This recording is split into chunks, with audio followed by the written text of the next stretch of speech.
You ready? Yes, sir. Johnny, go. You ready? I'm always ready. Let's lights, camera, action. That's how winning is done. The champ is here! The champ is here! The champ is here! The champ is here! The One Life Podcast. Welcome back to the One Life Podcast. Today with your host, Todd Lawrence, co-host, Jonathan Horn, aka Johnny Unitas, and the champion, Verdo. So let's clap it up for him. VERDO McTEER. You ain't know his last name. I know that's why I had to put it. Yeah, the champ is here, ladies and gentlemen. The champ is here. Welcome. We're happy to have you with us. I'm glad to be here, man. Yeah. Good looks for pulling up. Nah, for sure. It was a long time coming. Yeah. Long time coming. Long time coming. Well, welcome to the One Life Podcast, man. Where every week we bring new talent from the local area. You know, we gonna go all around the world, but right now we bring a local talent from the local area of Pennsylvania, man.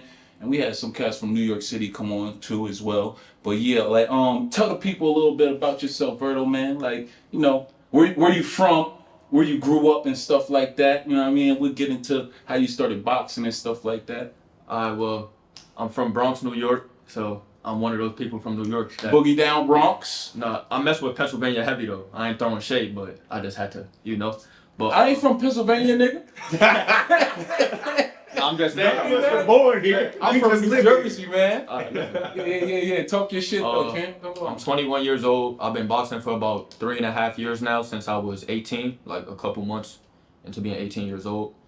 And I wasn't even supposed to live up here, but I started boxing when I moved out here. I moved out here right after I graduated high school, and once I started boxing, I was gonna go to college, but this was calling me, so all the other stuff. Yeah. How you knew it was calling you? What you mean when you say it was calling you? Boxing was calling you? Well, I don't mean to be one of those people, but even before boxing, I could always fight. Yeah. People say, but yeah, I could always fight and stuff like that. And people who know me know. I couldn't fight to the extent that I can now, obviously. Like I couldn't fight for shit, but for the average person, I could fight. Throw a couple hits though. Yeah. So you had to run some bullies out of the hallways and shit. Something, not even that completely, but I just always, you know. Niggas is jealous and shit. You had to stand on business. Nah, for sure. And when I was younger and stuff, I used to be a little punk and stuff, so it's like, and even then, like boxing now, like I'm not gonna say like, oh, I do this now so I could beat anybody and stuff like that. It comes with it, like the nerves and stuff like that. But that's why I like it so much, because I just learned to overcome that stuff. Like the adrenaline. Yeah, boxing, it helps you grow as a person too, not even just as an athlete. Like it's a lot of lessons they teach you in life, stuff like that. Yeah, self-discipline and stuff like that. For sure. Absolutely. Yeah. A lot of the martial arts are like that, where you learn the discipline to control yourself, because it's not just being able to beat somebody up, it's also being able to defend. Also you got to be able to control that inner, you know, tiger in you when you get punched and shit, bro. For sure. And also just the control of, like, a smart fighter also knows when to hit and when not to. Like, right. He's not gonna keep trying to swing after the belt. He's not gonna fight in anger. You know what I mean? Right. So there's a lot. Newcomers be doing that though. Right. Facts. They get mad. Yeah. Like, nah. Yeah. Tell them, cause I used to box too. Like, if y'all don't know, most of y'all know, but I used to box too, man. And I hung my gloves up, but I started with Verdo. Well, Verdo started with me, and he now he is champion. Now he has just won the Pennsylvania Golden Gloves in only 2.5 years. How many? 3 years. Yeah. 3 years, man. Put the trophy up, man. Like, yeah. Tell right people there. the trophy. Put that shit. Appreciate it. Yeah, man. Number one. How many people you had to fight in the tournament? 3 people.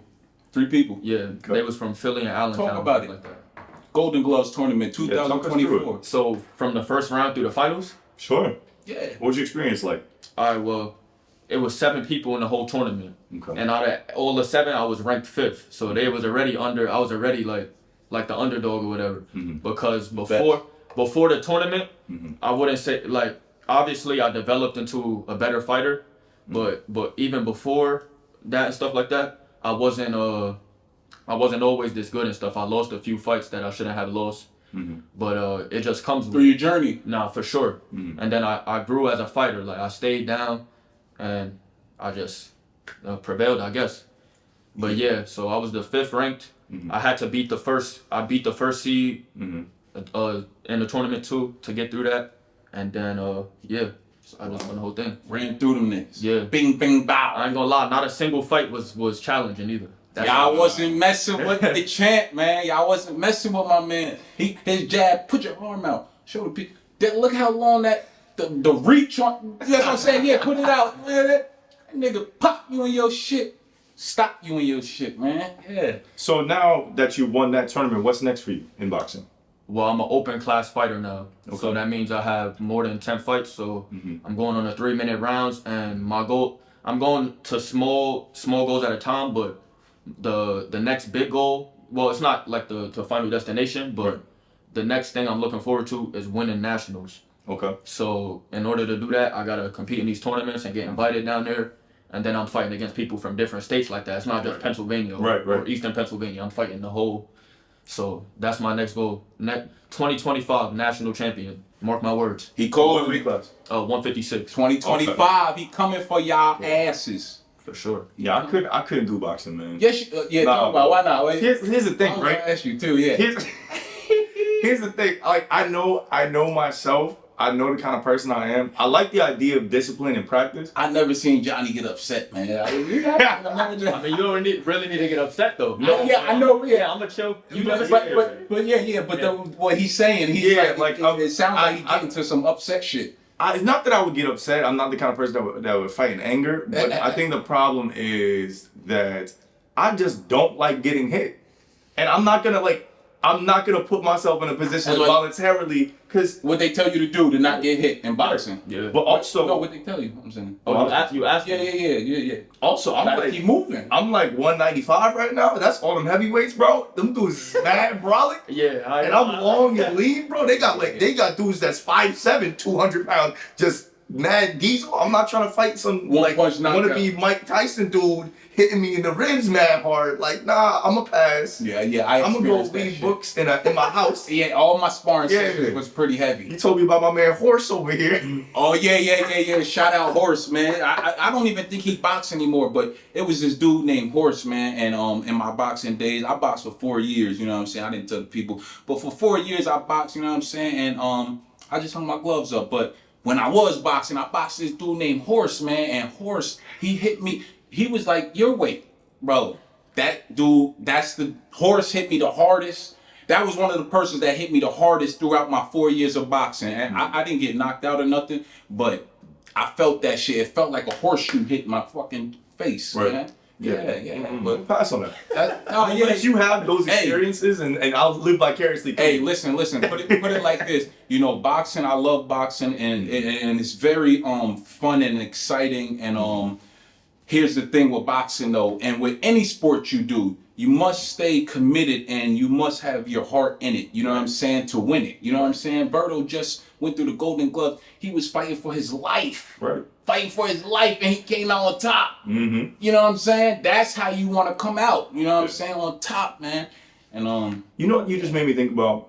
So Verdo, when you're approaching, like you said, you were ranked 5th, so you knew you weren't like the favorite to win any of your fights, especially since you went against the number 1 seed early, right? Yeah.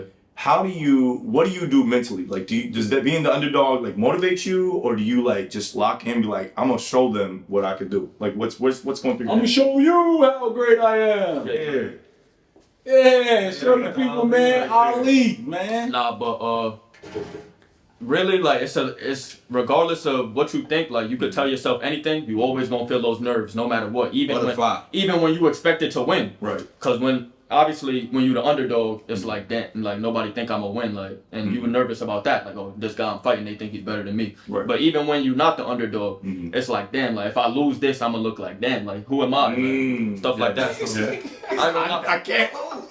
I ain't gonna lie, the nerves was getting me though. Yeah. Like every fight, like before every fight, like my mom. What's the feeling? My mom can attest. Before every fight, she would ask me like, "Are you alright?" Like, cause I'll just be sitting there like, "Oh my god." Yeah. Like you about to get on a big ass roller coaster or some shit. But a thing that got me through all the fights and stuff was definitely prayer. Because when I'm feeling like, thank God, I'm alone in there and stuff like that, I just tell myself like, the power of God lives within you. So. It's my brother. Is that like a mantra for you? Like you tell yourself every fight. The power of God lives within you. For sure. Yeah. The power of God lives within you. Adjust this camera real quick. Me. Nah, but yeah, like it's nerve wracking, like for sure. But I'm just like, win or lose, I just can't wait till it's over every time. Yeah. I just can't wait till it's over. So are you more of like a technical boxer, or are you just trying to knock people out? I'm more technical for sure. Mm-hmm. But I can bang though. My coaches get on me about that a lot because I'm tall, so I'm not really supposed to be in there like that. But I don't know. Sometimes it's like you give them that like you get hit good one time, like one good time. Yeah. It's not like I start fighting angry and stuff, but it's you're like, I gotta lock in. I gotta get my get back. Yeah, you get the get back. Yeah, but like as I grow as a fighter, I'm definitely disciplined. I'm more disciplined than I was before. So I fight like in the Golden Gloves. Every game plan that my coaches gave me throughout the whole thing, I listened to it to a T, like perfectly. Every single fight, and it works. So. Amen. Nah, but do you have like a favorite fighter? Who your top 3? My top 3, like currently or all time? I do top 5. We gotta do top 5. Yeah, because top 5 is kind of rough, all time. Word. All time, but top 5. Yeah. Okay. Top 5 boxers, man. Who your top 5 of all time? Current day too. You could slip them in there. You know what I mean? If you got to do 7, you could do 7, but just try to put. 5. Let's start with 5. Yeah. Something. Top 5. Number 1. Like I wouldn't say these are my favorite, but these are like numbers don't lie and stuff like that. Right. And like the eye test is a big one. But number 1 is definitely Floyd Mayweather. Like it's the money team. It's not that he just went 50-0. It's like damn near every single fight. Yeah. Damn near every single fight, it was like that shit wasn't even like. Yeah. It was no question about who won. Besides like 2 fights out of like 50. All his punches the whole time. Yeah. Nah, for sure. He dictates the pace of the fight. Floyd Mayweather is definitely number 1. I'm gonna just say 5 in general. I ain't gonna say like in order because then it's a lot to think. Like it's a lot. Yeah. Putting them in the rankings challenging. So Floyd is definitely number 1. Lennox Lewis is definitely in my top 5. Heavyweight legend. Yeah. Sugar Ray Leonard. Let me think. It's a lot, man. And I don't want to discredit anybody else. Roberto Duran, he went all the way up from lightweight to light heavyweight at 5'5". That's kind of wild. Yeah, that's incredible. Roberto Duran. Right there. And then I'm gonna have to say Tommy Hearns, man. Bro, hold on, pause. Say those again. So Floyd Mayweather, Lennox Lewis, Roberto Duran, Tommy Hearns, and who else did I say? Lennox Lewis, you said him? Yeah, I said him already. And Tommy Hearns? Yeah, said that. Roberto Duran, Floyd Mayweather. And Sugar Ray. Yeah, Sugar Ray, yeah. So Ali is not in your top 5? Oh, and you got his shirt on right now. Listen, if I told you to give 7. Listen, I respect Muhammad Ali for sure. Like, but you don't think he's top 5 best fighters? Best. He lost to Ken Norton. Ken Norton only had 7 pro fights, man. That was at the end of his career. It was near there, but not the butt end. I mean, he did have Parkinson's when he was fighting. Not when he pulled. Ken Norton was like. Hell yeah, he went out like float like a butterfly. He should have. You know what? Vibrate like. You know what the thing about Ali is? As much as we love him, I think. Rest in peace, Ali, man. Facts. Sure. I think a lot of blood that nigga. Pause. I think a lot of great. You ain't gotta pause that because that's not. Yeah. But with all this no Diddy shit, man. But I think this is probably a problem in a lot of pro sports where athletes will play or compete beyond the point that they should have. For sure. I think Ali, like many other great athletes, continued to fight when he shouldn't have. And I don't know if that's a pride thing, I don't know if it's a money thing, but it's usually a combination of both. Yeah. Where people may not have been able to manage their funds correctly and they're like, oh, well, I'll get $1 million if I fight this dude. You know, and yeah, I could beat him. I'm still nice. And it's like, bro, you're not you at 20. No, you know what I mean? Know when to step aside. I think a lot of people will struggle with that. Like, what do you think about that? Nah, for sure. I think it comes not even just the money, but the passion. It's like they've been doing this their whole life. So it's like life after, a lot of people don't know. Like, it's like, what now? Speaking of just sports in general, not even just boxing, Tom Brady, Jesus, man. He extended his all the way to the... And football is way different than boxing. Boxing and UFC, those two sports are like you damaging your body to a different level. You know what I'm saying? Nah, but even with football, the CTE though. Yeah, but Tom Brady too. He's a quarterback. Right. He's not hit. really. No, but he's getting hit, but he's like getting protected compared to like a wide receiver getting cracked every play. Or right. back, Or a fullback. Right. But every play goes to the QB. So every single play, if your offensive line's not holding up their own, like you getting hit. Right. Yeah. Regularly. Yeah. Ankle injuries, knee injuries. So I agree. Like Tom Brady, I think Tom Brady and LeBron James are like freaks of nature. There aren't people like them. Yeah. They're very rare to be able to play at that level. Rest in peace, Kobe. Right. But even Kobe, I love Kobe, but Kobe fell apart.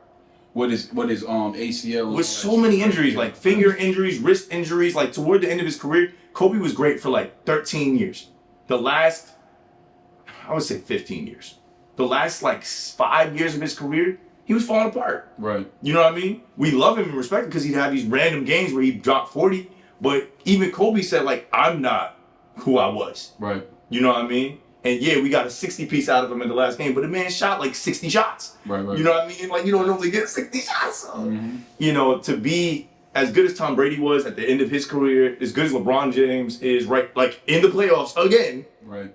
You know what I mean? People are like, LeBron in the playoffs right now. Right now. Yeah. And his team is not that great. Like the Lakers are good, but they were like the 8th seed. Real life GOAT. Right. So like, and people are like, you know, if he beats the Nuggets in the first round of the playoffs and gets to the finals again. Yeah, I wouldn't be surprised. People are like, he's solidifying his name as the GOAT.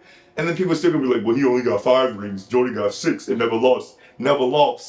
But it's like, bro. It's all an opinion. These guys are all successful at the end of the day. Crazy successful. But in the same vein, like, should LeBron James retire while he's still able to do amazing things? Or should he play like Kareem until he can only get 12 buckets a game? You know what I mean? And that's another thing that I refer back to when it comes to these sports. Baseball, golf, you know what I'm saying? Even basketball, it's like you could kind of drag it out. It's not really physical unless you get in a technical foul or something like that. You know what I'm saying? So it's kind of like the longevity in those type of sports. Yeah. You know what I'm saying? You could take it the distance. I agree with you on that. It's amazing the fact that Floyd stayed at the top so long. Yeah. You know what I mean? Not just 50 wins, but like, it's not like the old days where it was like dudes was boxing and fighting 130 fights. Mike Tyson. You know what I mean? No, even before that, like, and before Sugar Ray, like right. Even like if you look at all them old dudes, Joe Louis and back in the day, it wasn't 12 rounds. It was like 15, right? Not even before the 15 rounders. Yeah. If you look deep into boxing history, they was fighting like I'm not even exaggerating, 45 round fights and shit like that. I swear. Yeah. Because nobody won. Like, it wasn't just niggas was like, I would read. I'm wondering if the moves was like this.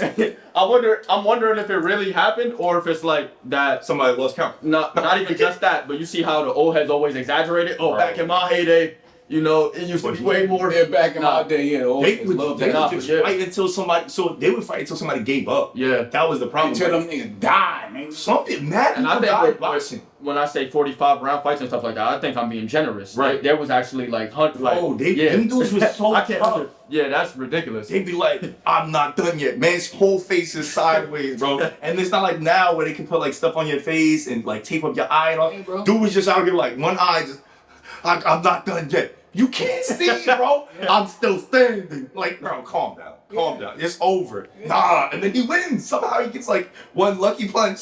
Knocks man out. He's like, I'm a champion. And then they gotta take him to the hospital because he probably died like 3 minutes later. Yeah. It's crazy, man. At least there's more safety precautions. Like refs stop fights when they realize like, no, there's gonna be brain damage, there's gonna be problems, you know what I mean? Facts. But with combat sports, like your health has to be on point. Facts. On point. So what's some advice you could give to like new boxers, any boxers that are thinking about getting into the sport and stuff like that? Like your experience when you first came into sport, basically.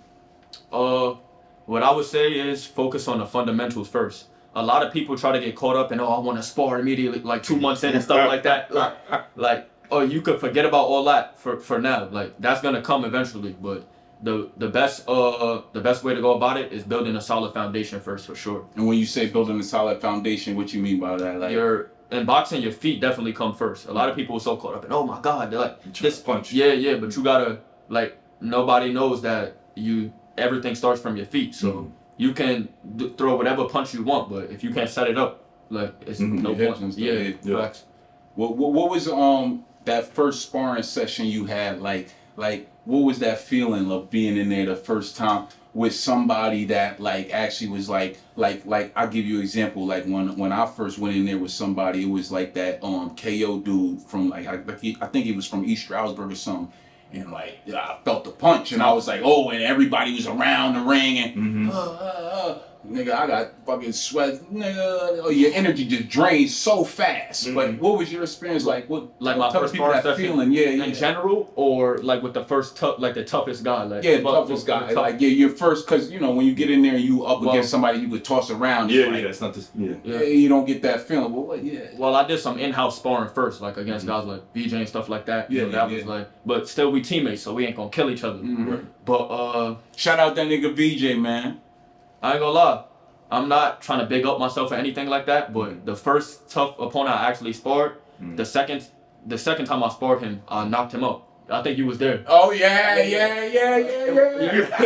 You don't gotta say no names. I'm not gonna say his name. I know who you talking about. But yeah, the first time I sparred him, like I didn't do bad. Like, well, I didn't do completely bad, but you can tell like he was better than me and stuff like that. Oh, so you felt you got he touched you a little bit. Yeah. And you felt he was like, oh shit, this is this is boxing. Welcome to boxing. Yeah, I was like, damn, like these guys are a little better or whatever. But the second time I sparred him was a week or two before my first fight. And then he came to my gym this time and stuff, and he actually had 2 fights at this time, and I had no fights.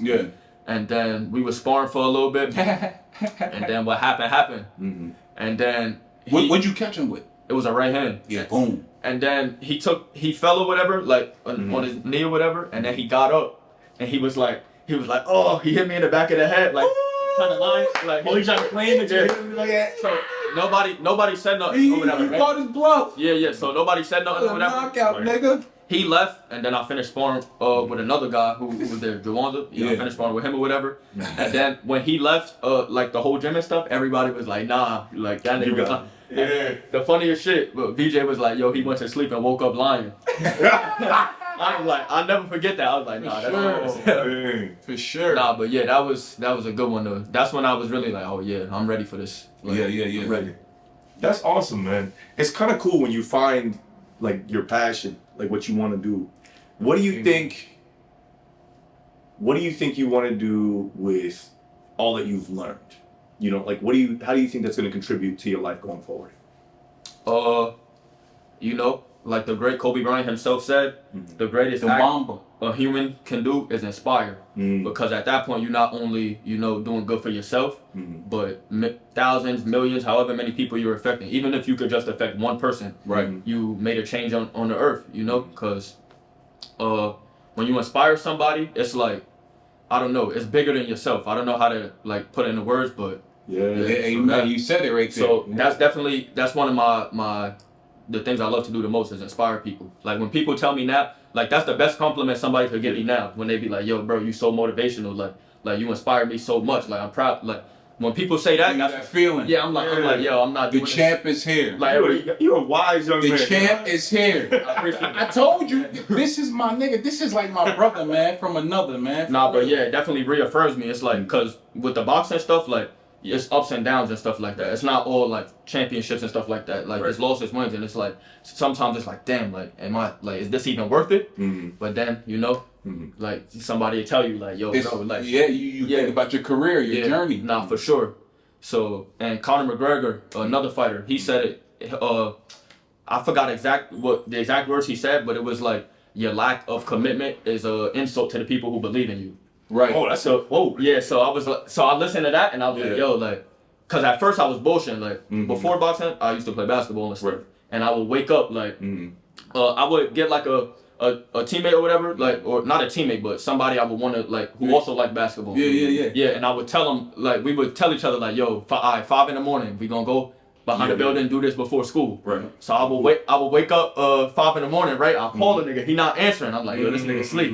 And I just be like, fuck it, I'm going to sleep too. So I'll go back to sleep. You must have strong teammates. Yeah, so I would go back to sleep or whatever. To succeed. So when I first started boxing, it wasn't completely like that. I still liked it, but it took me a while to be the disciplined man I am today. Right. Like I was still like, oh, he ain't coming, I'm not coming. Right. But then one day I just told myself, I was like, damn, like I can't wait on nobody else. Like I'm the only person that's gonna get up and do this for me. So even regardless, like I'll train by myself, coach or not, like I'm always working. If you want to succeed at anything, you have to be the one who polices yourself. And then as you build, like I'm very fortunate in this scenario. Like Todd is really motivating for me. Cause I'm pretty disciplined. He stole your handshake. Look, it's all love in the circle. Facts. Pause. But no, for real. Like honestly, when it comes to the podcast, like I've always been motivated to do certain things, and I have my own stuff going on the side with my voice acting and the content I create. But this is the GOAT, Johnny GOAT. But in talking to Todd, when we talked about this idea for the first time, we were on the same page. I could tell Todd was as enthusiastic about it as I was. So, in the same thing with your boxing journey, yes, you have to be your own person to discipline yourself. But as you move in the direction that you're aiming, you're gonna find other people aligned with you, and you keep those people in your circle, because then when you do need that motivation, like some days Todd's like, "Yo, John, I need some clips. Let's go." And I'm like, "All right, bet. Let me get on. Let's get that content out." I may not want to be. I might be sleeping, taking a nap because I'm a dad. I got multiple jobs. I'll be running around. I'll be tired. But Todd knows once I get in the zone, I'll lock in on editing and get your clips out. I'm gonna send 5 clips. Done. And then we posting. So you gotta have those people and build your team. Amen. And then keep that circle tight. Don't let anybody come between that. Amen. Yeah. And you just gave me some flowers, and you said I motivated you, right? Nice. Tell the people, Verdo, who motivated you, like when you started. Alright, so tell the truth. Tell the people. Yeah, so I ain't gonna lie. Tell the real story. I don't care.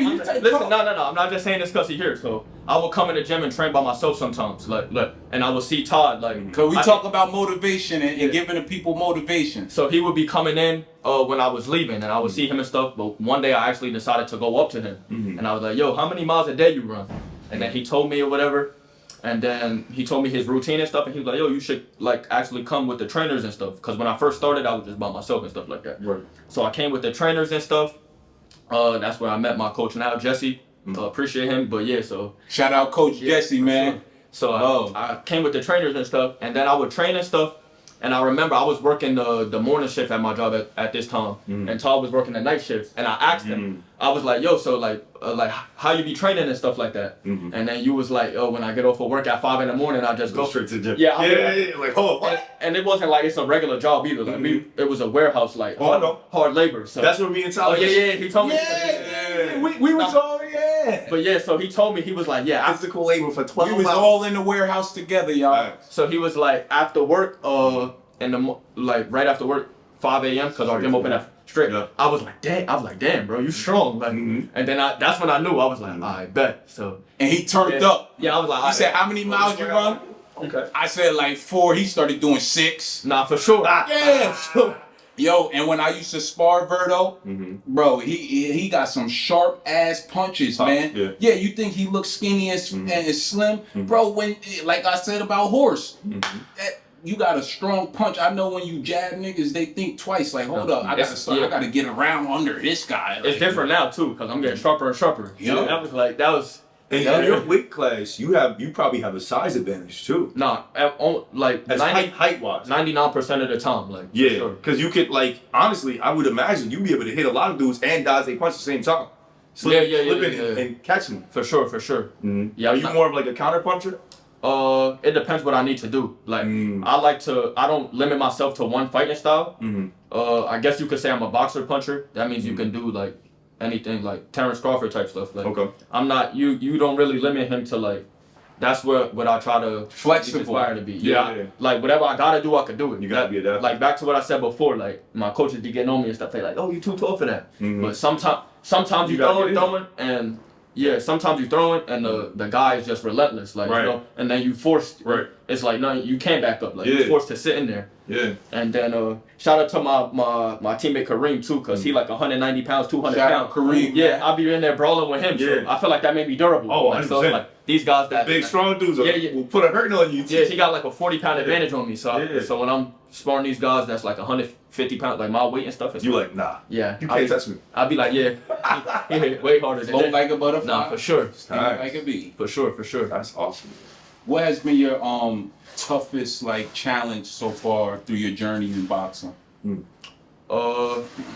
Honestly, like just staying, like every day is a challenge. Like it's no specific thing because I do a lot outside of boxing because obviously at this point in my career, I consider boxing my career, but it's not paying me. Yeah. Like it's a big investment. It's coming. Right. Yeah, so we getting there. Outside, I would say the biggest challenge is outside of that, managing that, especially because my main job now is hard labor. So right after work, like I'll be tired and I'm like, damn, I got. And you got 2 jobs. Yeah. The champ is disciplined, bro. It's like I gotta do this or whatever.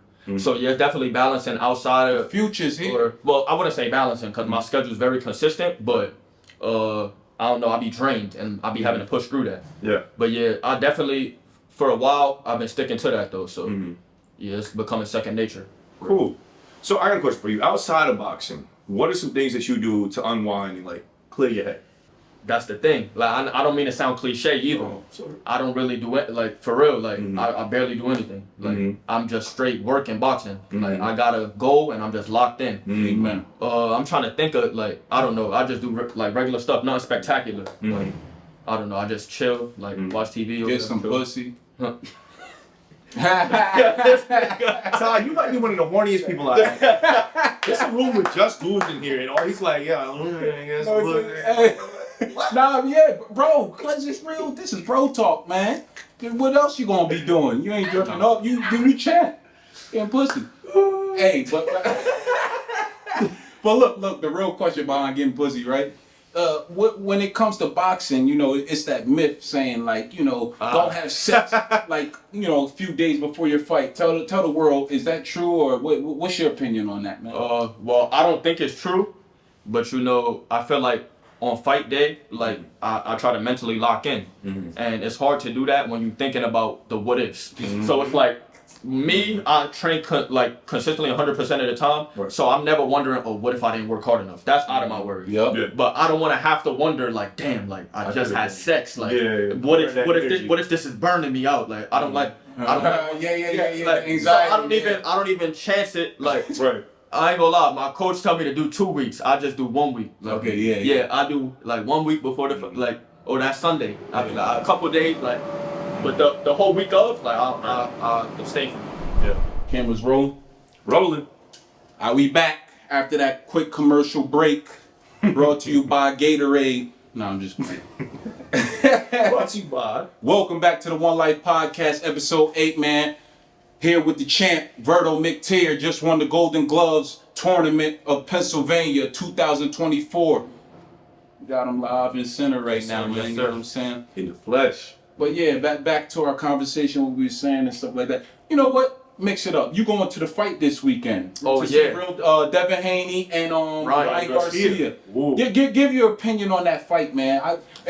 Before you give your opinion, I feel like Ryan Garcia, he's not taking the fight like too serious. He's out here goofing off and acting like a cornball while, you know, he about to put his life on the line. What do you say about that? Well, I mean, what you show the world isn't always what you're actually doing. So he could be doing that. So Devin is like, oh, he's not taking it serious. So I don't, like, you don't know. A lot of people play a lot of tricks. I don't think he's that confident that he could beat Devin though. That's why I think he's doing all of that. He's trying to do anything he can to like get in his head and stuff like that. But yeah. So I can't even speak on it because I don't really know what he's doing. Who you think gonna win? Devin Haney, of course. Skills pay the bills, man. What round? Or is it going the distance? Most likely it's gonna go to distance, but I can see Ryan getting stopped. And I don't think Devin got the power to like knock him out one punch type shit, like sleep him. But he definitely could overwhelm him. Yeah. And then just beat him up bad enough to the point where it's like they gotta stop the fight. I could definitely. You could see that happen. Yeah, for sure. Do you think because Ryan lost to Tank, especially since Ryan lost to Tank to a body shot and Tank was like, yo, he weakened the body before that fight. Do you think that chink in the armor of Ryan motivated him? You said the chicken armor? Chink in the armor. Oh, okay. Yeah, that chicken armor. No, but do you think that? Let's suppose something like that happened to you. Put yourself stopped by a body shot. But put yourself in Ryan's shoes for a second. The body shots hurt, man. Bro. You don't know the air out you. That's worse than that thing. Yeah, they take the energy out of you. They keep getting hit in the body. So my question is, suppose you were Ryan Garcia after that Tank fight, and up until that point you thought you was on top of the world. What would be the things that you would do to get yourself locked in for a fight like Devin Haney? Well, you got to look at every opponent differently. Okay. So I wouldn't say that. I don't know how to explain it. Like, I don't really think that affects the fight with Haney, especially because Haney's like a longer rangy fighter. So, but I don't know. That'll definitely change my mindset though. Like, it'll definitely make me like push harder. Like, nothing specific, but just a regular like work harder than I did before for sure. Interesting. Yeah. Do you think you would train, like in my mind, and I don't know because I'm not a fighter, but my approach to problem solving is like this. If I find that I have a weakness, because that's the reality. Ryan had a weakness, Tank knew his weakness, and then gave it to him at the right time, in the right moment, and put him down. If I'm aware, or if I wasn't aware of that weakness, now I am, if I'm Ryan Garcia, I am going to train in a way to make sure that I can't get knocked out that way again. Right. You know what I mean? Yeah. Because that's got to be the most discouraging thing. When you take that hit, he went down, you watch him, and you see him, everything in his face says, I think he was just scared at that point. Like, I don't know. Because you can't get up from those sometimes. I know, but I'm saying, like, the way he was looking back and forth, like, are you going to stop it, my nigga? I'm done. Like, yeah, it was one of those, like, all right, and then they go that, like, yo, man, all right, we going to get paid today. You know what I'm saying? It was one of those type shits, man. What you think? You seen Adrian Broner recently? He tried to holler at Coyle Ray, right? Yeah. What the fuck was he doing? I don't know. That was some shit. Yeah, because it's the way you come across sometimes. And you've been losing fights. You can't, if you a boxer and you losing fights, man, don't be out here trying to like slide in DMs and shit, because better slide out. It's niggas like Tank and Shakur Stevensons and Real Devin Haney's. They want them type of niggas with 20 and O's. They want an O at that because they know they getting that real money. It's all about the bag nowadays. Even if you don't got the O, you better have won your last fight. You can't lose your last fight and show him be like, hey, baby, let me holler at you. She's like, nah, who beat you? Let me get his number. Yeah. You know what I mean? And she making bread. Coyle Ray is making entertainment rap money. Yeah. You know what I'm saying? So that Adrian Broner, I feel like in boxing, once you stop winning, you're not really seeing too much high prices. You're not really receiving your value is perceived in winners. Right, yeah. You know, which is I found this interesting. Do you think this is a question about the boxing industry. There's a lot of fighters out there, right? In all over the country. From amateur to pro. And sometimes it seems like a lot of people will come on the scene with an undefeated record. Yeah. Do you think those numbers are inflated? Of course. 100%, man. Talk about it, right? Yeah. Everybody's numbers aren't inflated to the extent that other people's are, because some people actually fight in good competition. Like you said Tanks is inflated. Nah, Tanks is inflated. Like if you look at his box rec, he didn't really start fighting like top competition till like I don't know, around like 18 fight. Like but everybody before that was really like. But you know, what's that called? Like.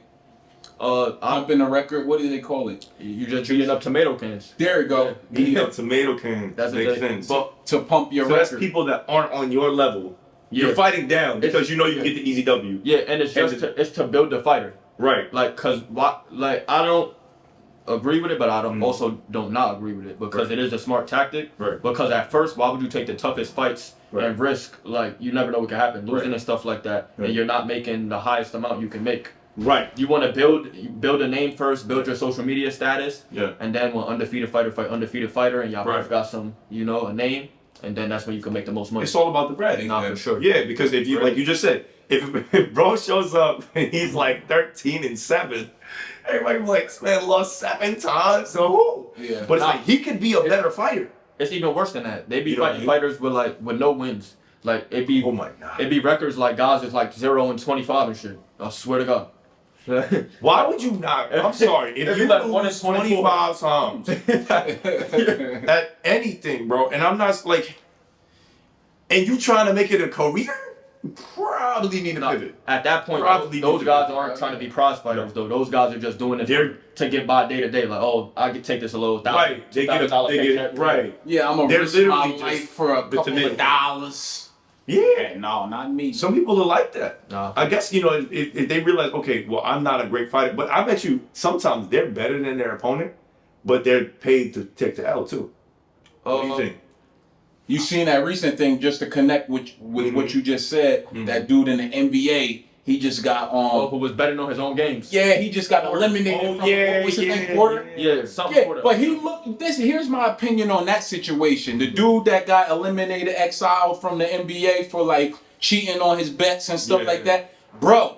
If you're gonna cheat on yourself for bets, like to win bet, you need to be like really good, like a LeBron James or a really good. So that way, when you do decide to fuck up, it don't look like. You know what I mean? Like, if you fucking up every time and then all of a sudden you do good and you got to be really good to trick the system. Right. That dude, I don't know, was he good, Porter? He looked like a scrub. Everybody in the NBA is good. Like, I don't care what anybody says. I get what you're saying. It's like literally those are like probably the 4 or 5 best players in the world. What I'm saying is like a Tom Brady, a LeBron James. Nah, he wasn't a No, he wasn't a superstar. Yeah. Right. So you are noticeable when you're doing stupid shit. My biggest thing is So like to say, hey, bro, you know, it's, to be on the bench in the NBA, these dudes make $500 grand. So it's like to be on the you bench. don't than that. need to gamble on yourself. That's just dumb.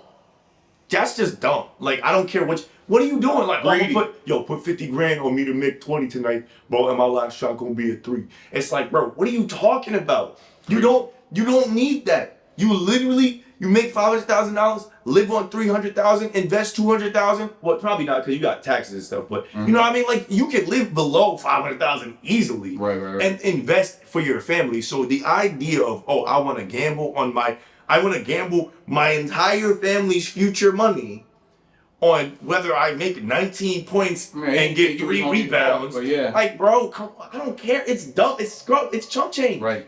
It's such a dumb thing to do. So as much as I don't want anybody to not succeed, I think for that, the discipline was well deserved. Like, that's stupid.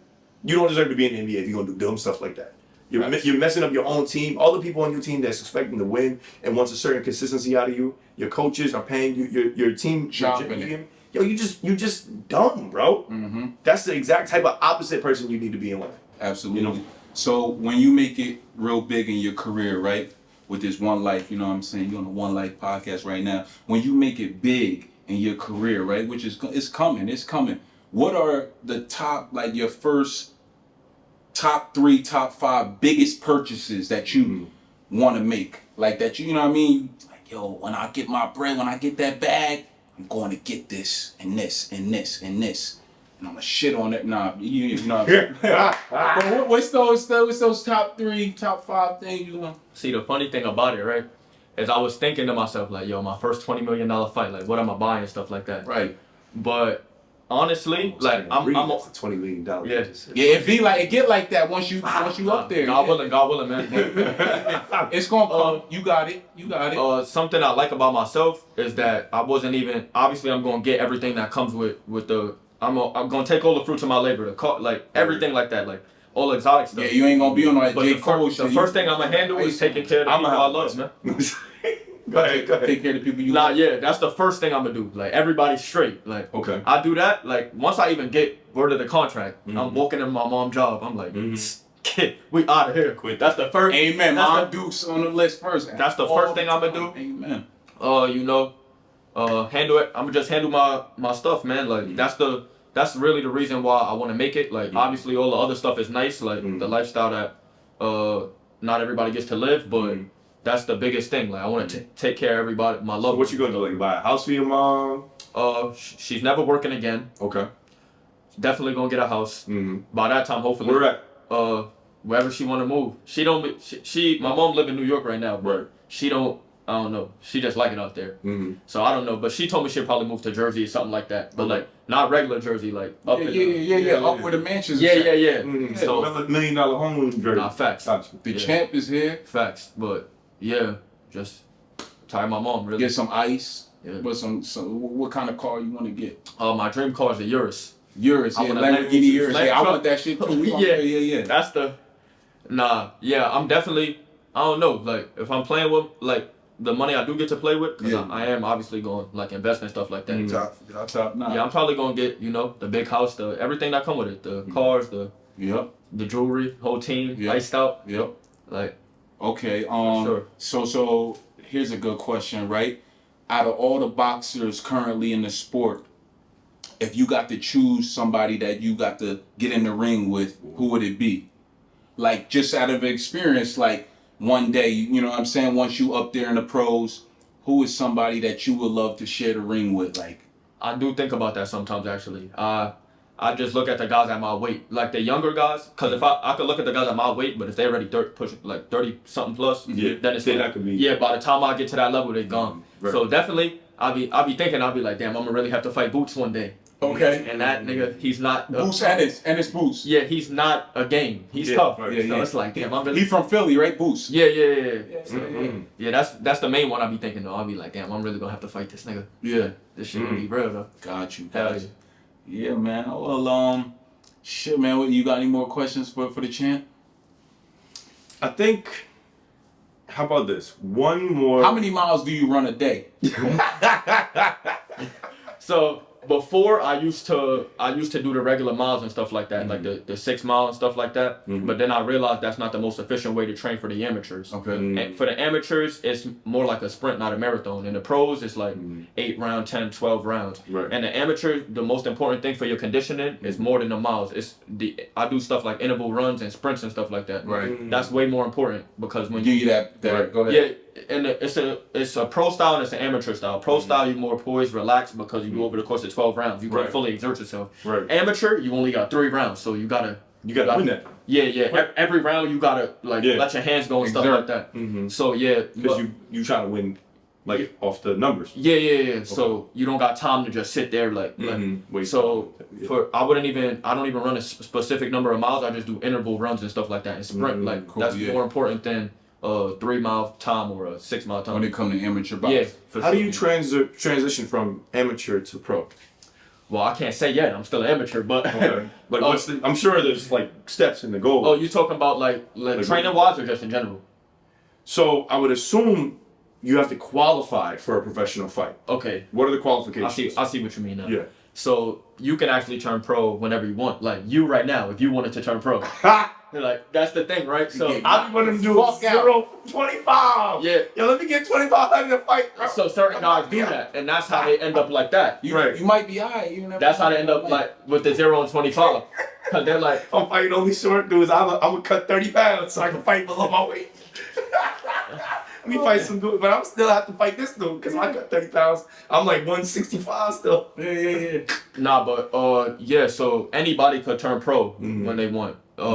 But obviously, if you turn pro, no experience and stuff, you're just gonna be one of those tomato cans getting beat on for $1,000. Right. But and explain what a tomato can is, because we've been using that the whole time. What is a tomato can? Some people don't know what a tomato can is. So basically, a tomato can, you going in there and you know when you're gonna lose. Like you just going in there for the check for real. Right. So you Just don't. showing up. Yeah.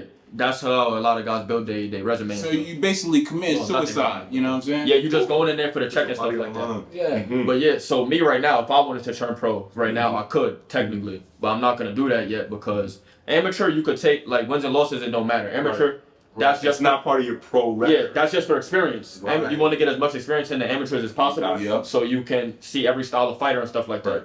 But pro, your record counts. Like that's set in stone. That's really your career and stuff like that. So you can't afford to lose. So I'm probably gonna go pro in my goal is about 3 years. I got a question for you. What do you think about the Olympics?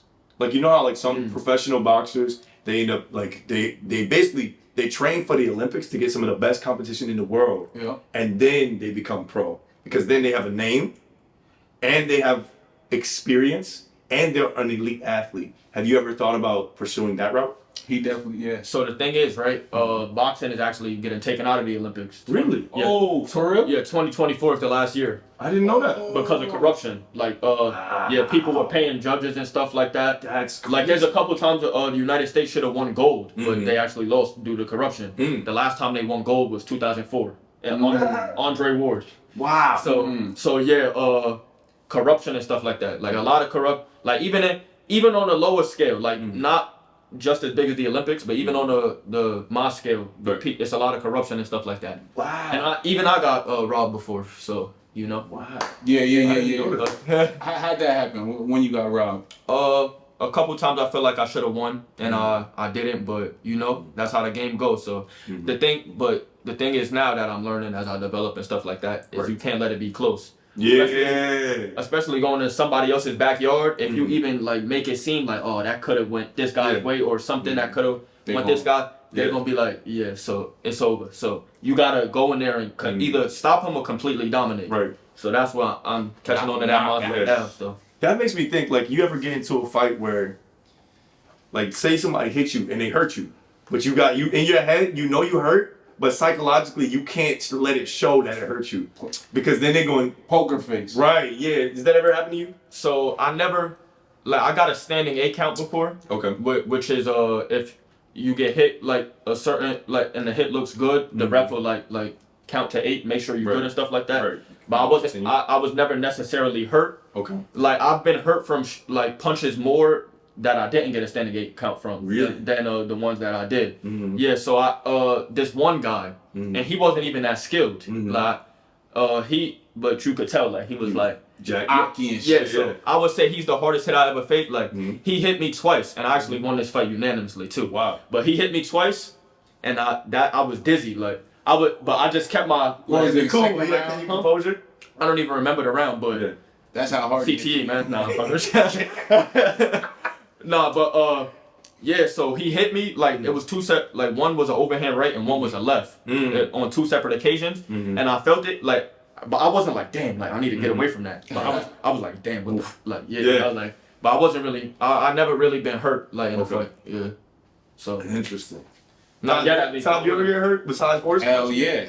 And when I was born, hell yeah, I got knocked down one time out of my 4 years boxing. You know what I'm saying? And he was a heavy hitter. And motherfucker, and I had went like probably like 10 rounds of sparring, and he caught me. He came to the body, boop, boop, boop, and he came up top, boom. And next thing you know, I was getting up like I was ready to fight some more. Yeah, man, I was like, I thought it was just getting started. What?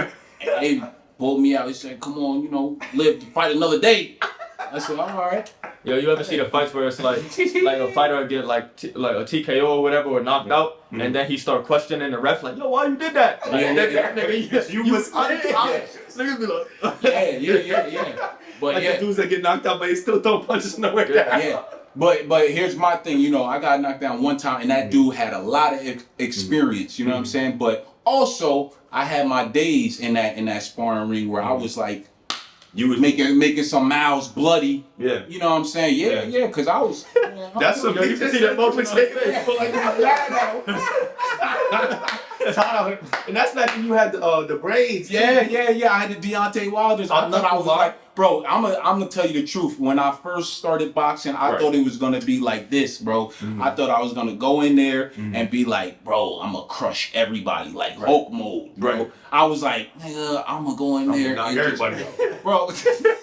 Bro, I got in there, bro. I started quick. Yeah, but I didn't get humbled until I went up against somebody who actually had skill. Right. And then that's when I realized, I said, oh shit. There's levels. All right. I gotta train harder. Okay. Yeah. You know what I'm saying? I wasn't beating on, I was gotta run some more. You know what I'm saying? All of that stuff plays a big part. You know what I'm saying? And if you don't got your heart in that sport, bro, you committing suicide. So just stop.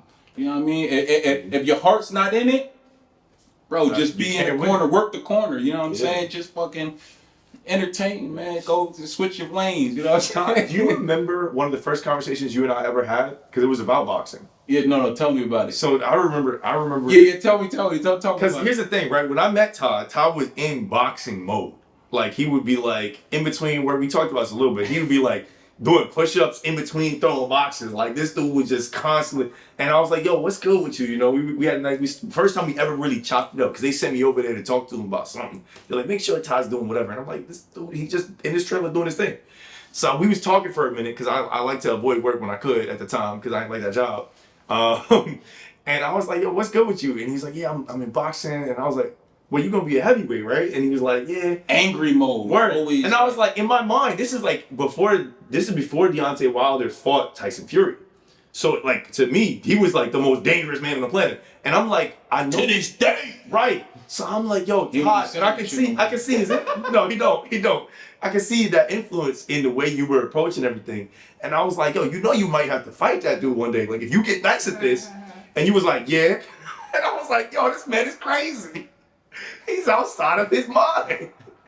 Bro, for as big as you are, you got to be in that even zone. Bigger. Listen, you know? when you boxing, Yeah. it's eat, sleep, and shit boxing. You know what I'm saying? You got to wake up, like, at least me, man, I'll wake up on that mode. Like, I wish it, bro. Like, any nigga that look at me wrong, I let him know. Like, yo, I'll box. Yeah, you was a scary dude. You was a scary dude, bro. I ain't want to rub Todd the wrong way, Paul.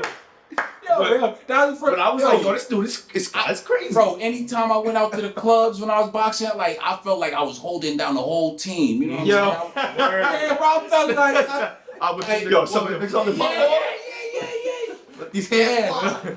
Yeah, bro, but I was raised well, so I wasn't like, I know niggas got guns and shit, so I wasn't swinging and getting shot and shit like that. But you know, for as fast as you can throw your hands, it's not as fast. You know, cause then it's some haters like, out there. oh, word, you don't put me on. Yeah, people don't like to fight no more. You know what I'm saying? I'm all for it. You know what I'm saying? Let's get it. Let's get our one on and keep it pushing. Right. You can move through that. Yeah, it's weak people out there in the world. They just want to shoot you. Pow! You know what I'm saying? Yeah. So I went and got me a gun too. So I was like, okay, I brought hands, but you brought guns. So hey man, I ain't listen. I'm out the sport now. Now it's just it's just entertainment, jokes and shit. And if I'm with Verdo, he gonna go first. Yeah. And then you know what I'm saying? Yeah. Once he get through his jab and shit, then I'm gonna fucking come over with that old. I might even come and pick the nigga up and slam him just. You know that's why you should always have at least one wrestler in your squad. I used to wrestle 6, 7, 8 straight. Well, yeah, we was talking about that. I wrestled for 2 years in high school too. Yeah, you know how to sprawl and shit. Yeah, go for sure. Is it weird that when it came to like messing with people, like if somebody messes with me, I'd rather deal with a boxer than a wrestler? What the fuck? I know that sounds crazy, but here's the thing: if a boxer hit me, he knocked me out, and I'm out cold, and that's it. He's not gonna sit there and punch on me. Some people. Yeah, well, I mean, but generally that ends the fight. Right. Wrestling is not going to end like that. I'm like, he might break my arm. He might try to break my foot, my ankle. That's that UFC. Bro, they're going to be doing some crazy stuff. Right. And first thing they want to do is grab on you, bro. I'm not trying to, they're going to be grabbing your clothes. A boxer will square up with you, and you know they're going to throw hands. Yeah. They're not like, you know. Like, as soon as you start seeing him doing this shit right here. Word. He take off. Yeah, he ready. Okay. Anybody start doing this in a fight to get us right? No, just know he ready to go 12 rounds. The person, I don't care about no kickboxers because first of all, kickboxers like to kick too much. They really do. You can tell too by the way they stand because they stand different than boxers. Yeah, boxers, bro. Y'all got your stance or whatever. Whether you southpaw or kickboxers be like this. Yeah, they do that like back, and then you see him get ready. Silva. Word. It's like, bro, you about to kick me right now? Like, yeah. Or some taekwondo's gonna do some spinning kick thing. I'm not dealing with that. I got kicked by a Chinese dude back in my day, like when I was young.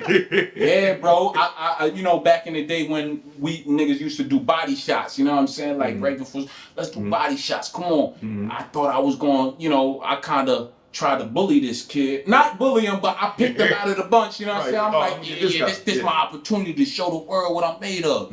Yeah, I said Chinese dude, Tyler Becker. And Tyler Becker, if you see this to this day, you remember, man. That's my guy, Tyler Becker, man. He a Chinese dude back in the suburbs where I grew up, right? Bro, I went body shots and he kicked, bro. He almost kicked through my motherfucking body, bro.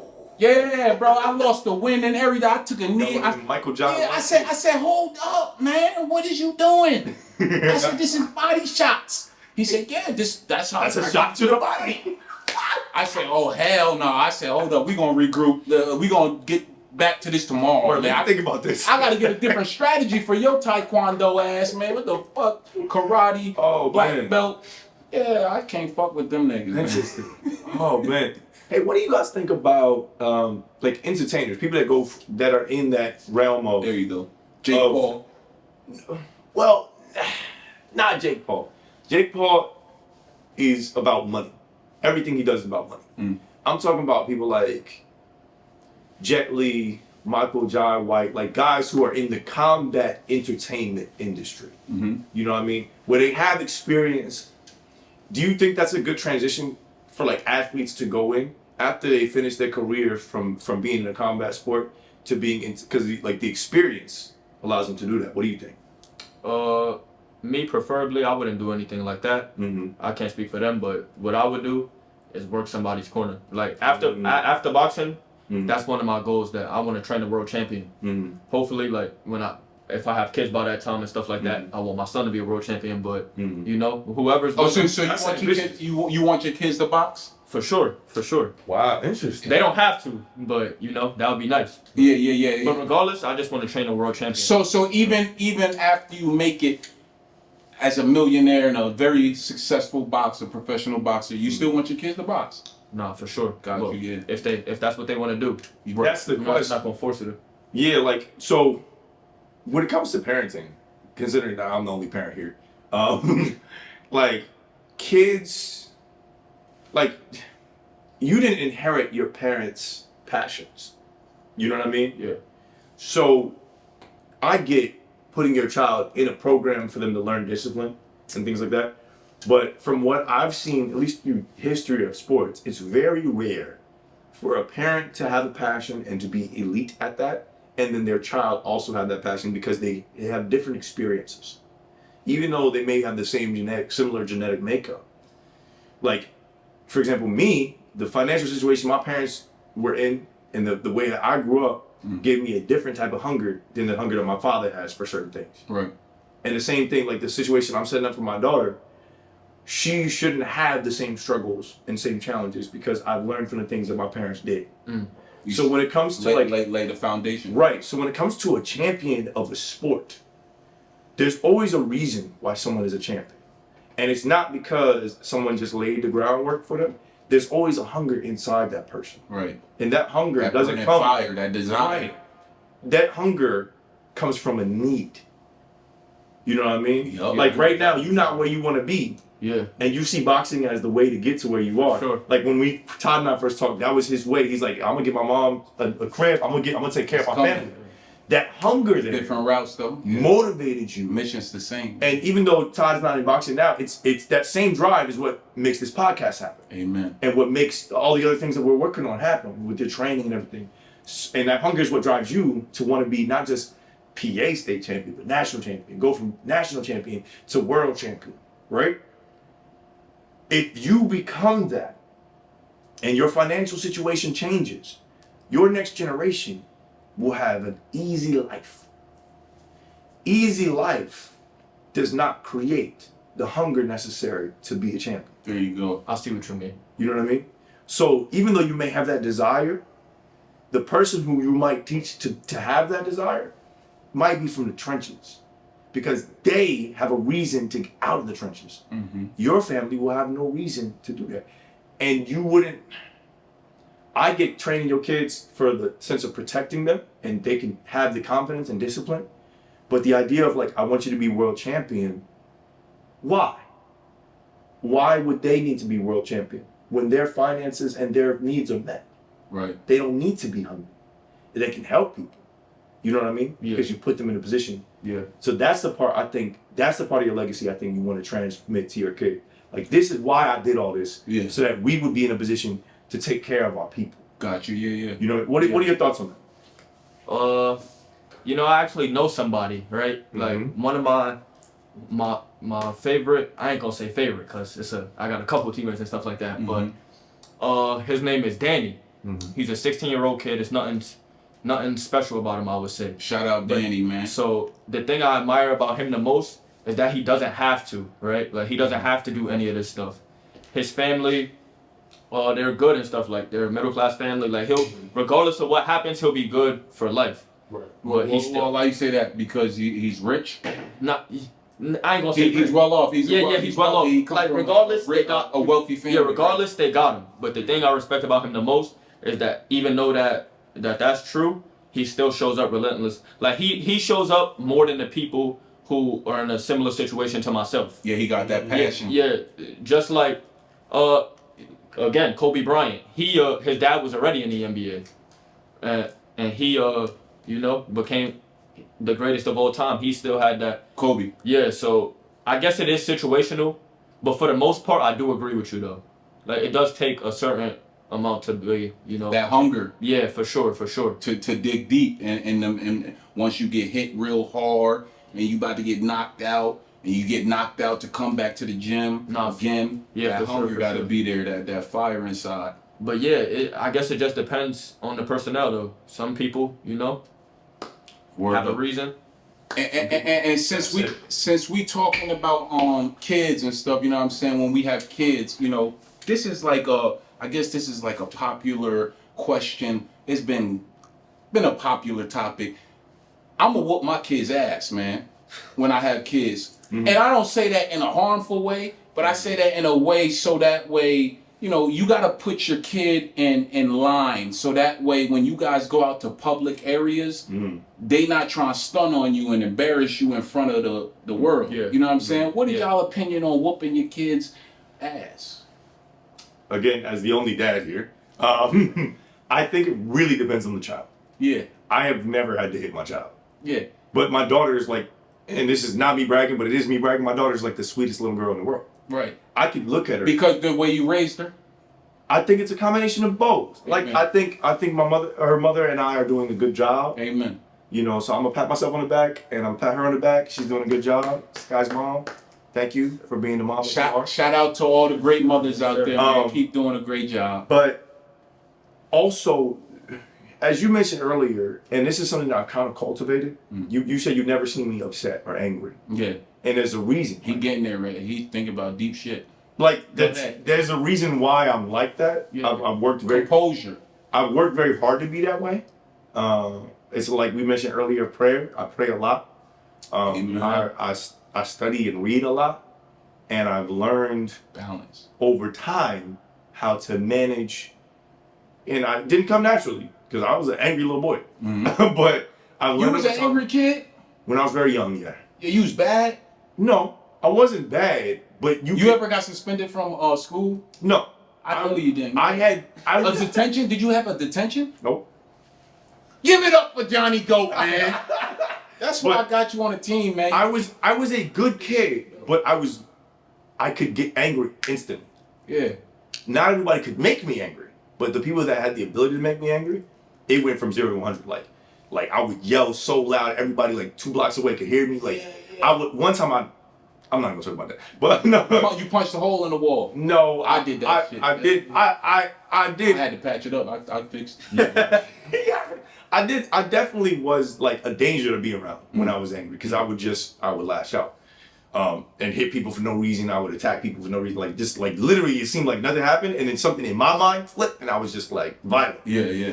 Like it was weird. You ain't never had no punching bags as a kid and shit? Nah. You did karate, Johnny. No. Me and my brother used to wrestle a lot though. Okay. Me and my brother he was a lot bigger than me and a lot stronger than me. Yeah. So fortunately for him, he was bigger than me and stronger than me because if we were the same size, it might have been a different story. But he was very strong. Yeah. So he couldn't really be hurt by me, and that worked in our favor. But he would just laugh. But no, because of the energy that her mother and I bring, I think Skylar sees that. Right. She sees us when we're upset, but we're still both very positive people. We speak highly of each other. We speak highly of others. We're both very helpful. And so my daughter is helpful. Right. And her temperament is very sweet. Mm-hmm. Like I remember one time I was upset with her because she did something that I asked her not to do. I said, hey, I need you to do this. And when I went to talk to her, she started crying. So a child like that, you don't ever have to hit it because just the look just the words, just knowing that you're The disappointed, demeanor. that's enough to make her feel what she needs to feel to change her behavior. Yeah, but I feel like, But- you know, I gotta, when I get my kid, I gotta have the belt like, whoosh, whoosh, whoosh. I gotta pull that move a couple times. Yeah. Like, nigga, you know what time, whoosh, whoosh. Because You know what time, what's going, right. As a parent, you also know your energy is in that kid. Yeah. So you remember what you might have been like if you know you was a bad kid, that's possible that could be in your child. I used to grab the belt. I used to run from the belt. Right. So that could be in Yeah, it. bro. For example, one of my close friends, one of my best friends, he's like a big brother to me. He's got 3 kids. His oldest one, you could genuinely talk to. And he's a little bit softer in that way. His middle child is one of the most stubborn people I've ever met in my life. Yeah. He will fight you. Like straight up. And he is strong. Yeah. He is the strongest little 4-year-old I've ever met. God. That's the type of child that's and Built he's like a defiant. midget. He will test you. So that kid, he might require a little bit more physical discipline because he may not understand the repercussions of his actions. If you just talking to him and words go over his head, he gonna be like, all right, boom, and go and do what he wants to do. So in that scenario, you might have to. Not every kid can be talked to. Right. So it just depends on the child. Yeah. But you also don't want to over discipline. Because I think our parents' generation, at least I know my parents' generation, my parents are old, definitely were over disciplined. You do anything wrong, you just get immediately beat. There was no questions. And you know, and it seems like, that's what happened to you? My parents definitely physically beat me when I needed to be. And or at least look- when they thought I needed to. And look at the results. Look where we at. Well, That's you what can't I'm go by saying. that. Yeah, but that's I got an older brother, he don't operate like me. He got beat more than I did. That's all I'm saying. It's like it turns out to be a positive because I was just watching the news before I actually came here, and I seen it was like this little and listen. I in my opinion, I feel like Asian Chinese people are the most disciplined, docile, good people on this planet. They one of the smartest people on this planet. They don't even got to study for the test. A+. You know what I'm saying? But recently, before I came, I seen a little Chinese Caillou looking dude on the news. I'm serious. Okay. And he got in trouble recently because he was planning to go shoot up the school. And I'm like, what? My mom Dukes even said, wow. She said, nobody must have loved him. And I said, wow, that shit hit deep because I'm like, yeah, well, damn. You know what I'm saying? Like, when you have kids in this world, make sure you pay close attention to them. That's all. You know what I'm saying? Show them that love and nourish them and mold them the proper way. So that way they're not off learning from the internet, learning from the streets. You know what I'm saying? Yeah. Put your kid in check and order and keep them real close to you. You know what I'm saying? So that way they can be successful and you don't set them up for failure. That's all. If it takes a little ass whooping, you know what I mean? Just don't be a little gentle. You know what I'm saying? Don't try to kill the nigga. Right. You know what I'm saying? You're a grown person hitting a small person. Right. Do not try to hurt them. Yeah, you just man. want them to understand that what they did was incorrect, and then show them how to correct it. Put them in order. That's Don't have your kids out here on a leash and shit like that. You know what I'm saying? I saw that the other day. Yeah. I saw this family. To each his own. Sometimes Their it be kid like like a that. dog, and he was just ripping like a straight up pit bull. And I'm like, Look I back don't know. and shit. Yeah, one of them backpack joints. Yeah. And I was like, clearly that they not doing their job because if you I had my daughter, she's running free, just like chilling. It's different It was situations and for crazy. reasons behind it. But if don't just have your kid on a leash if he's very healthy and you could teach him. You know what I'm saying? Just teach that nigga not to hold your hand when you cross the street. Right. You know what I'm saying? Yeah. Stay. Hey, wait till we get home. That's all you gotta say. Yeah. Whenever I heard, watch when we get home. I was like, oh, shit, I'm not going home, nigga. I'm leave me here, please. These days, kids find an Uber and be like, I'm not going home. You're right, yeah. What do you guys think are some things that your parents did that helped set y'all on the right track? Okay, so Champ, go ahead. I don't know. I wasn't really a bad kid. Like I can't say anything specific. Growing up in the city, it wasn't enticing, just that Shit, I ain't gonna lie. having fun and just being out, going to the corner store, stealing shit. I did that shit a couple times, and I was in the suburbs. He's like, ain't gonna catch me. Nah, but Shit, I was. I don't know. Swisher Sweet. I always had a respect for my mom. I guess you could attribute that to the ass whoopings. Amen. Yeah. But yeah, so I never really, I never really tried to like disobey her or anything like that, because I knew what would come with that. So that's probably the main thing that kept me like, all right, I gotta chill. Like, it was that. But what was the one time you got like the worst ass whooping of your life? Yeah. What did you do? The worst ass whooping I ever got, I didn't even do it. Those are the worst, bro. Okay. So I'm not gonna get into full detail, but basically it was my dad. And my dad only ever beat me like once or twice in my life. But yeah, so I guess he was under the impression that I was smoking weed. Mind you, I never smoked weed a day in my life. So I woke up like at 1 a.m. They woke me up. Come out here right now. So I go out. All I see is my brother crying already. So I'm like, what the hell? Like, what's going on? Right. So they like, yo, just he had that. Yeah. So they was like, just admit to us that you've been smoking weed. My brother, it was my dad and not my real mom, my brother's mom actually. Yeah. But yeah, so they was like, just admit to us. We was like, what the hell? So my brother was telling the truth. He was like, we ain't do it. Right. And then I was telling them too. I was like, we ain't do it. They was like, that's it last year. They tried to press you. Yeah. We both was saying no. Got whooped and shit. So after that was a bad whooping. So the next. How old were you? 12, and my brother was 10. Oh yeah, you could get the hands at that age. Yeah. So the next morning, they decided to drug test us. Oh yeah. So we got drug tested, and my dad was like, "Oh, before I go get the drug test, anything you want to tell me?" I was like, "No." No, go get it. So he drug tested me and stuff.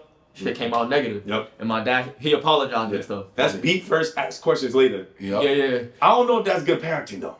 Hey man, it look what it did. Nah, but that's he's not this person because he got beat because he didn't do something. I'm this person because I got beat. Listen, I don't agree with that because it was no hardcore fact. Like literally, my dad wasn't even there. Right. My brother's mom walked in. Right. And she was like, "It smelled like weed in here. Y'all been smoking?" We was like, "No." And she just assumed. Yeah, and then she was like, "Okay." Left. Me and my brother kept playing with the toys. Yeah. Went to sleep like it was a regular night. Yeah. I woke up. I was like, "Damn." Yeah. And here's the thing about parents. Like parents, a lot of times, especially if you're the oldest, like it's the first time they're parenting, and most times when the first time you try something, you usually bad at it. We don't give parents enough credit. Like just the fact that we survived. Like y'all took care of us. Yeah. You may not have been great at it, but you fed us, you gave us a house, you gave us clothes, you took us to the village, you maybe put us in school with this certain things. Like thank you for those things that you did. Yeah. We may not always, so to all the parents out there, thank you for the work that you do to try to make sure that we survive to adulthood. Absolutely. You know what I mean? Keep doing a great job with parenting, man. Yeah, man. Work, I think the kids didn't ask to be here. Fact. So once you have that fun night and you drip drop, and that 6 months later, 8 months later, come along. 9 months top. 9 months later, yeah, you the dad in here, man. You know what I'm saying? But yeah, 9 months later. About premature babies. Hey, man, listen. Once you have kids, be ready, man. All the focus and attention is for them now. Everything you do is for your kids. So you know what I'm saying? Have kids and turn up for them. Stop that. Going out partying and all that bullshit. Make it make sense because kids grow fast, you know what I'm saying? And like I said, they didn't ask to be here. You know what I mean? So that's most important. How about you, Top? What are some things that your mom did that helped you, that you feel like even to this day still guide you? Yeah, Mom Dukes is a strong woman and she was an independent woman, you know what I'm saying? My father passed away when I was 12 years old. So, she raised me and my little sister on her own. And Mom Dukes moved me and my little sister from the hood of Newark, New Jersey, to the suburbs, which was Montville, New Jersey, Pembroke, New Jersey. And from there, we had an apartment there, and then she moved us from there. This is from her working like 2 to 3 jobs, you know what I'm saying, building great relationships with people. From the apartment, she moved us to our own house that we own now out here. So, just seeing my mom do it as a woman and go and come, and then whenever my mom got mad at me, she would like cuss, you know what I'm saying? Them cuss words would come out. You motherfucker. When I heard shit like that, I was like, my heart dropped. Cause I'm like, as a kid, when you hear like your parents cuss at you, bro, you get hurt. Like you be sad as fuck. Like, whoa, like they don't love me no more. And then she would take the belt and hit that whoosh, whoosh. Yeah, when I heard that shit, it was like, oh, bro, I would run to my room and go sit in front of the door and stay there until it was nighttime. Wow. You know what I'm saying? I was bad, hell yeah. And then I got older, she would try to beat me. I grabbed the belt. But I think, I think what it was, man, it's like, I seen she never gave in, you know, no matter how hard it got for her, and whatever I asked for, all the Christmases, I want Xbox, I want Nintendo, it was under the tree. And I was the type of dude that I would like rip the Christmas boxes open just to peek and see. Yeah, I got caught a couple times. Hell yeah. Boxes look, you know what I mean? I shake it. I know this is the Xbox now. We gotta find out for real, nigga. I'll rip a little piece and try to tape it back. Man, I got caught, got my ass beat. But yeah, I feel like that sternness that she carried with herself, you know what I'm saying? And that nourishing of love, you know what I'm saying? It was like, there's nothing like a mother's love, you know what I'm saying? So when Mom Dukes is like mad, you know what I'm saying, and cussing at you, it's like, oh my God, like the world is about to end almost as a kid, you know? So that kind of kept me in line. And also her moving me out of the hood to the suburbs, I was able to visualize a different like lifestyle when it came to like, you know, I was in the suburbs causing trouble. Right. I wasn't in the hood getting like in trouble. You know what I'm saying? Right. So it was like a different type of growth through life. So I wasn't I had like and I was in sports a lot. She kept me in sports. My mom, you know what I'm saying? She made sure whatever she had to do to scrape up some money to get me in football, basketball, track, whatever. So I was always busy and occupied. And I feel like that's most important when it comes to raising your kids, to keep them busy. You know what I'm saying? Get them in activities so that way they meeting other kids and they don't have really too much time to venture off and go ahead and get in trouble into some nonsense because, wow, I want to start. I want to be a starter. I want to be a cool kid. I want to, you know what I'm saying? So keep them in activities and stuff. And that's what my mom did. And it helped, you know what I'm saying? It helped keep me like balanced, so to say. You know what I'm saying? I got wild and stuff, but she never took her eyes off of us. You know what I'm saying? And that's important. Never take your eye. Once you have a kid, always pay attention to them and make sure you give them that real nourishment. You know what I'm saying? And it's gonna pay off in the long haul because that's who I go hard for now. You know what I mean? Mom Dukes and little sis. You know, I want to give back to them majorly. You know what I'm saying? So that's what it was for me. You know what I mean? I think that's a great like example. That your mom said, and then now you had that in your mind, like that's why I got a name tatted right here on my phone, Barbara. Every day, you see that. Yeah, man, I'm gonna do it for Mom Dukes. You know what I'm saying? Absolutely. And that, you only get one. You know what I'm saying? These pops. You know what I'm saying? And I put it like this: no matter what your parents go through in this life, you know what I'm saying? As a kid, looking up and looking at the adult world, you know. I'll put it like this, you know, my parents, they didn't have a perfect lifestyle when it came to like, you know, being in a relationship and taking care of us together. But I'll put it like this, without one or the other, like you need both of them in order for you to even be here. You know what I'm saying? So, you know, if your pops and your moms is still alive here on this world, you know, don't hold resentment against, you know, your parents because, you know, we all go through tough times in this world and challenges, and we grow and we become greater people over time. You know what I'm saying? And without both people playing a part, your mom and dad,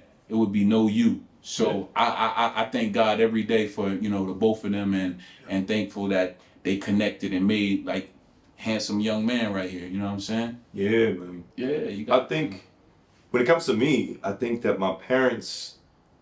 I think of two things.